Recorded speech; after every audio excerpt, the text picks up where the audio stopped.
राधे राधे। आप सभी लोग कैसे हो? कमेंट में जय माता दी लिखिए। आप सभी से रिक्वेस्ट है, हमारे चैनल पे अगर नए हो तो चैनल को सब्सक्राइब कर लो और शेयर करो, कमेंट करो, लाइक करो। Thank you. फेरी लगावै भगवान हो, जिक्रे अंगना में तुलसी। फेरी लगावै भगवान हो, जिक्रे अंगना में तुलसी। वहीं रे आंगनवा में लक्ष्मी जी का डेरा।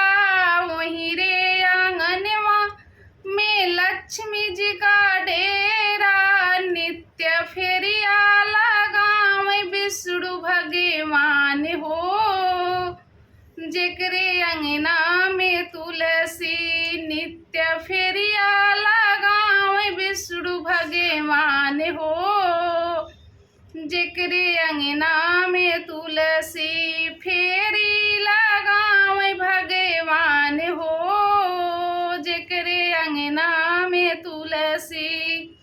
वहीं रे आंगनवा में गौरा जी का डेरा।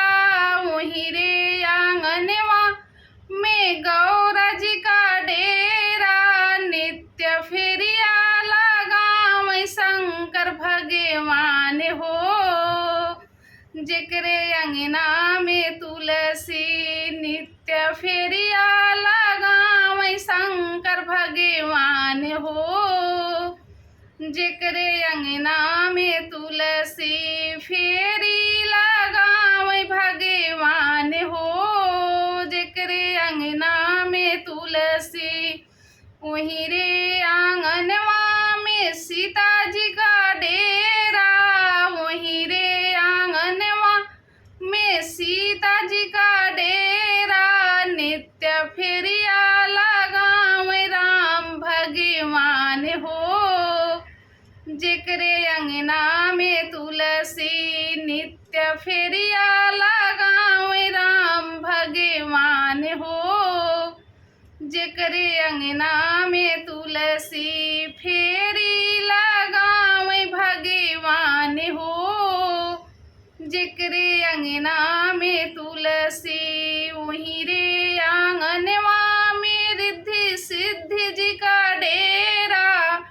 वहीं रे आंगनवा में रिद्धि सिद्धि जी का डेरा। नित्य फेरिया लगावै गणपति भगवान हो, जेकरे अंगना में तुलसी। नित्य फेरिया लगावै गणपति भगवान हो, जेकरे अंगना में तुलसी। फेरी लगावै भगवान हो, जेकरे अंगना में तुलसी।